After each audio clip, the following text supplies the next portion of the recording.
want to continue a little bit with our story of the Afghans, these refugees who are coming in from overseas or have come in. We did a campaign to raise money, which went very well, and we thank everybody who supported that effort and everybody on the ground, particularly in Campbelltown and other parishes who supported these new arrivals to our country. This is Mission Alive. You're with Roger from the MSC Mission Office. As we've probably seen from many news bulletins, the situation in Afghanistan is not good at all. Many people, perhaps thousands, are trying to get visas to leave the country with no success, and many have been trying for years to leave the country. So there's a big gap there, that while many people want to leave Afghanistan, they can't get visas, and certainly now the Taliban in charge, it's very, very difficult. There's also lots of stories of people simply being shot out of hand. One of the Afghans who arrived here already in the country, he said to me when I met him, he said some people, they're just simply using their mobile phone, or they're not dressed the way the Taliban thinks, and the Taliban soldiers come up and just shoot them. Amazing. Just amazing. People are just being shot, killed. This is the situation, so it's no wonder people want to get out, and there is oppression, particularly for women. And we hear lots of stories about that. While the Taliban says one thing in public, another thing is happening on the ground. And we must remember that the Taliban are a radical, fundamentalist religious group, and the views that they hold as absolute to be followed. They have moved from being a rebel army in rebellion against the government and against everybody else, to being in government. And quite frankly, I really don't know how to do government. Added to that, we have word from our people here on the ground that there are people will be arriving shortly from Pakistan, from Islamabad.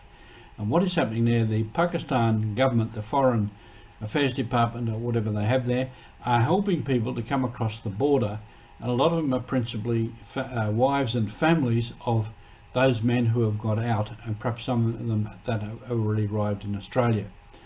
And these people will be coming shortly, so there'll be another wave, or more of them coming through Islamabad and through Pakistan, and there will be needs there. So the last of the funds that we had for this have been allocated to the humanitarian advocacy group, and they will use it for these new arrivals who would be coming.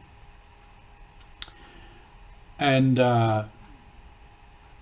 there'll probably be ongoing needs, perhaps as people do get out, who do get visas or somehow get out. And when the airlift was on and people were being got out, as the Taliban took control, many went to other countries. They got out and they were staged through other countries in the Middle East, and now they could be almost anywhere. So there could be, others who would want to be reunited with family here who will arrive. So there's ongoing needs. But as I said last time, many now are within the government, Australian government system and getting assistance, and there are organisations that are looking to help them. However, the work of the churches, many churches, including our own Catholic Church and many of our Catholic families, have done a great job of welcoming these people and building friendships from family to family. So we really do hope that this continues,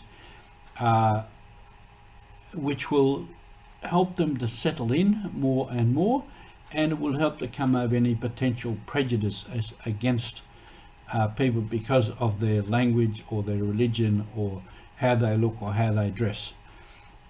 So this is all part of who we are as church. It's evangelizing in action, not that we want to convert these people. If they wish to believe, they will, but it's building bonds of love and respect with people. And as I said, many of these Afghans have noted how much the Christian churches have helped them. And this surely is a great mission for us to be on. Thank you for being with us.